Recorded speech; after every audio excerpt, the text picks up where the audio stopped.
guys, what's up? So we have a new update on Advanced Server featuring the nerfs on Yve and Alpha, and the new magic wheel.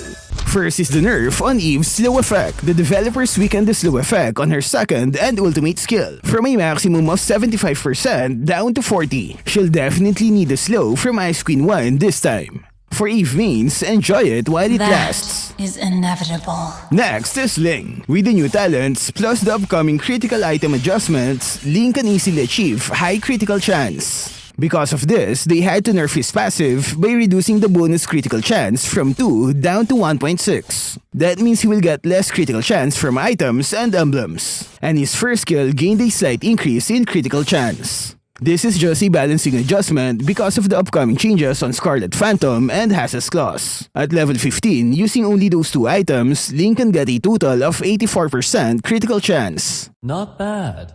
Next is the nerf on Alpha. The developer said he became too strong in the early game because of the new emblems, so they'll tone down his damage and heal.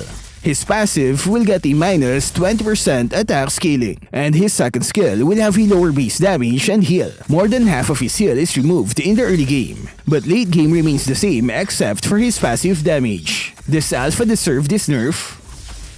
Next is the nerf on Arlott. The developer said he's giving players a negative experience with his ultimate. To balance, they will increase the cooldown as well as the animation. That's a 30% increase on his ultimate, which is quite big if you ask me.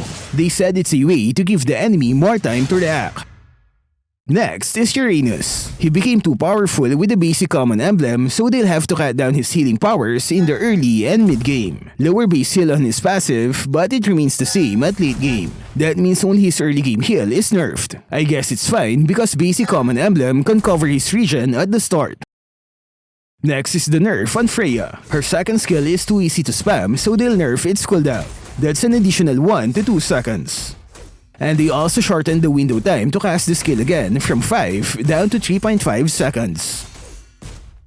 Next is the adjustment on Ruby. The developers want to promote her attack build, so they remove the base damage growth on her skill 1. But in exchange, they increase her attack scaling from 95 to 130%. This means attack items will benefit her more. Tank Ruby build will have a lower damage after this update. Same changes are applied to her second skill and ultimate, where the base damage is now fixed at all levels, while the attack scaling is increased. Look at her ultimate though. That's 300% attack bonus at late game. Next is the adjustment on Nana. The developer said she has poor lane clearing in the early game, so they'll make some adjustments. Higher base damage but lower magic scaling on her first skill. This means an improvement on her early and mid-game damage. Her ultimate is adjusted, favoring the early game while slightly lowering the base damage at late levels. Next is the adjustment on Vexana. Just like Nana, her early game clearing is weak, so they'll improve it with these adjustments. Skill 2 will have a higher base damage, but the magic scaling is lowered by 20%. This adjustment favors her early game while losing a bit of damage at late game. Next is Alucard. They're reducing the buff from last week's patch. Passive damage is lowered as well as the built-in hybrid lifesteal on his ultimate. It's still a buff when compared to official server. Next is the buff on Lylia. They increase the Gloom's flying speed when transferring from one spot to another. This makes it easier to chase enemies with her combos. Less delay will mean more kills for this tiny mage. Next is the adjustment on Zhong. They remove the bonus defense when in his ultimate form. But in exchange, his Sha Explosion will have a faster flying speed. That means he can now heal faster when triggering his passive.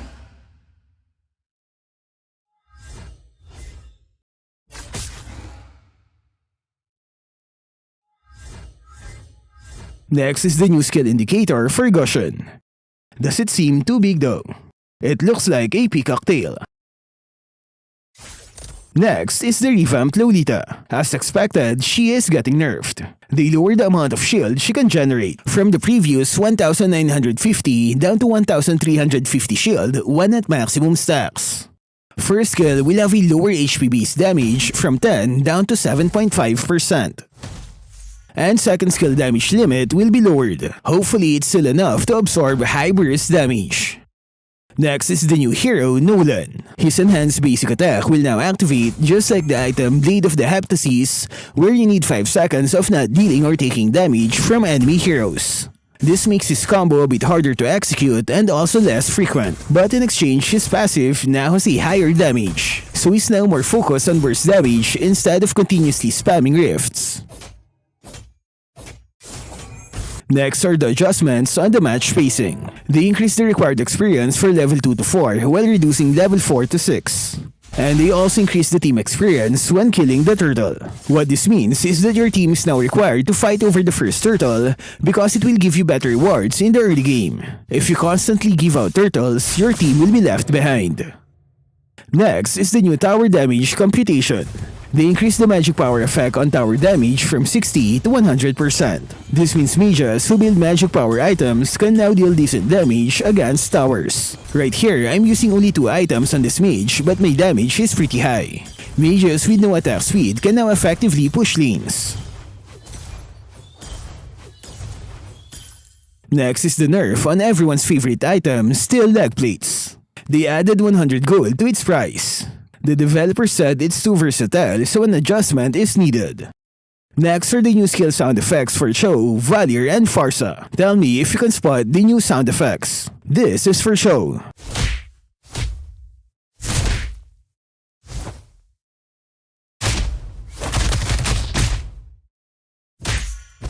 This is for Valir.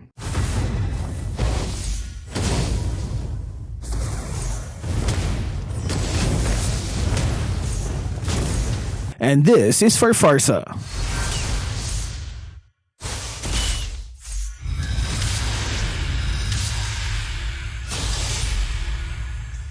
Last one is the Revamped on Magic Wheel. Instead of collecting 200 points to get a magic crystal, those points will be converted into magic cores. As you can see from this mail, my 84 magic points were converted into magic cores. And these magic cores can be used in the shop to purchase a legend skin, which is priced at 200 cores. And there's also a new section where you can buy trail effects. It says I'm supposed to unlock magic wheel skins to exchange for trail effects. Maybe we'll see more after a few weeks. Anyway, let's test some draws.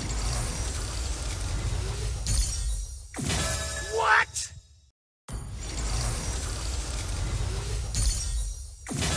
So it's random now.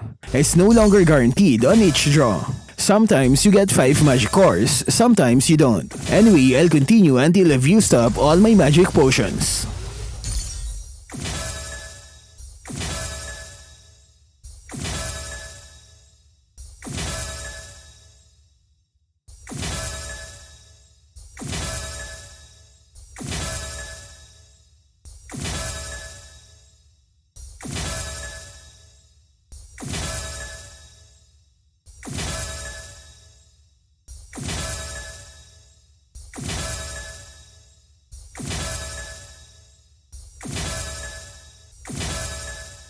So after using up 79 magic potions, I only got 65 magic cores. Does it mean it will become harder to farm a legend skin? Maybe I should start using all my magic potions before this update.